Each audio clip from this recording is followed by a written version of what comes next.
16ویں صدی عیسوی میں شہنشاہ اکبر کے زمانے میں یورپ سے کچھ نوجوان ہمارے ہندوستان آئے اور انہوں نے بادشاہ کو تمباکو پیش کیا۔ تمباکو کون سا ہے؟ وہ جو کھیتوں میں پیدا ہوتا ہے، جس کی زراعت کی جاتی ہے۔ کہا کہ اس کو پیو، اس سے جو ہے سرور محسوس ہوتا ہے، اس سے آدمی کے دماغ کو جو ہے ریلیف ملتی ہے، آدمی کا دماغ جو ہے بالکل خالی ہو جاتا ہے، ایک دم سکون میں آ جاتا ہے۔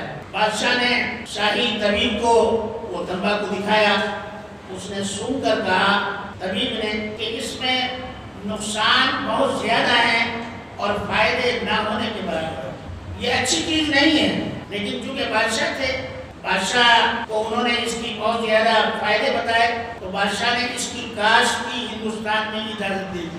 شہنشاہ اکبر نے تمباکو کی کاشت کی اجازت دے دی کہ آپ اس کی زراعت کر سکتے ہیں۔